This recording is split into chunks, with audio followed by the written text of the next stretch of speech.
നടിമാരാണ് പരാതിപ്പെട്ടിരിക്കുന്നത്. വളരെ രൂക്ഷമായ പരാതി വിട്ടയച്ചു.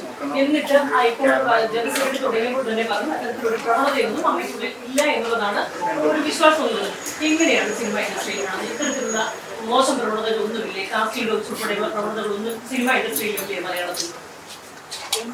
എനിക്ക് ഞാൻ എത്ര കാലമായി സിനിമയിലൊക്കെ ഇതേ വരെ എനിക്ക് എന്റെ അനുഭവം വെച്ച് പറഞ്ഞിട്ടാണ് സംസാരിക്കുമ്പോൾ നിങ്ങൾ പറയുന്ന പോലെ ഈ കഥയിൽ അല്ലെങ്കിൽ സ്കൂൾ സഹകരിച്ചാൽ മാത്രമേ സിനിമയിൽ അഭിനയിക്കാൻ ചാൻസ് തരുള്ളൂ എന്നൊന്ന് പറഞ്ഞിട്ട് ഇപ്പം ആരും നേരത്തെ പറയുന്നത് കേട്ടു ഈ ഒരു പ്രമുഖ നടിയെ ഒരുപാട് കാലം സിനിമയിൽ നിന്ന് മാറ്റി നിർത്തിയിട്ടുണ്ട് ചാൻസുകൾ കൊടുത്തിട്ട് ഒരു സമയത്ത് എനിക്കും അവാർഡ് കിട്ടിയിട്ടുള്ളതാണ്.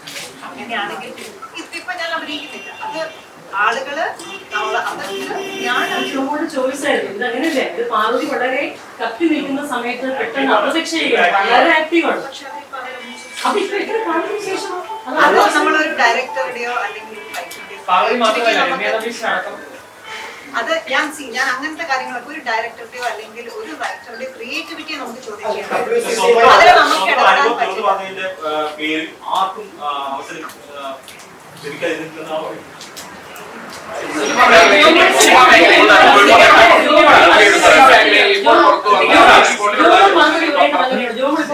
എനിക്ക് അനുഭവമില്ല, എനിക്കെന്നല്ലോ പറയുന്നത്. അത് ഇൻഡസ്ട്രിയെ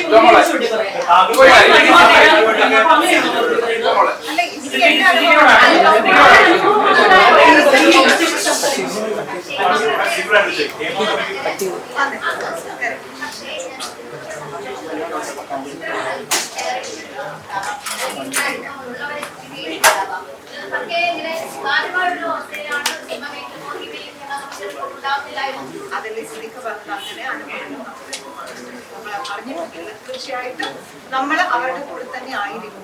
എന്തായാലും നമ്മൾ കേട്ടിട്ടുണ്ട്. പത്രത്തിൽ വന്നതല്ലേ കേട്ടിട്ടുള്ളൂ.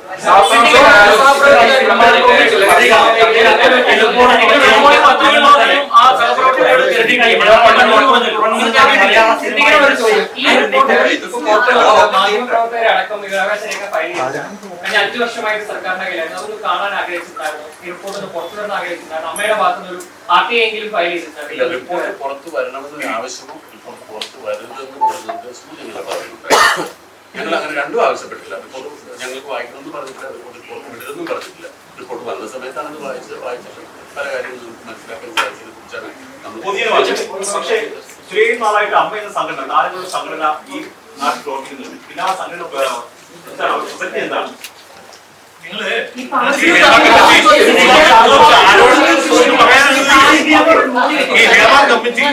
ചോദ്യം ചോദിച്ചിരിക്കുന്ന ആരോടാണെന്നുള്ളതിന് പ്രസക്തി. ഞങ്ങളുടെ അമ്മയിലുള്ള 506 മെമ്പേഴ്സിനെ എടുത്ത് നോക്കിക്കഴിഞ്ഞാൽ ഇതിനകത്ത് 99% പേരോട് ഞങ്ങള് ഹേമ കമ്മിറ്റി നിങ്ങളെ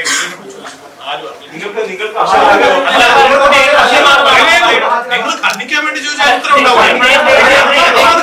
അത് കേൾക്കില്ല, അങ്ങനെ സംസാരിക്കുന്നത് കേൾക്കൂ. ഇത് ഹേമ കമ്മിറ്റി എന്തിനാ സർക്കാർ വെച്ചിരിക്കുന്നത്?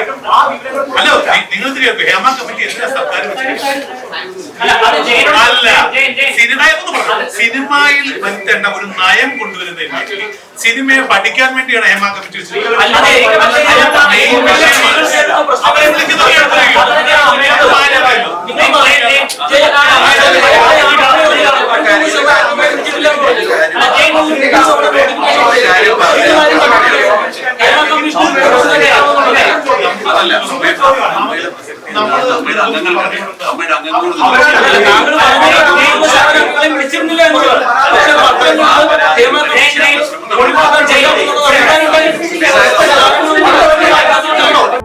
കൂടുതൽ വീഡിയോസിനായി B4 Place ഫോളോ ചെയ്യൂ, സബ്സ്ക്രൈബ് ചെയ്യൂ.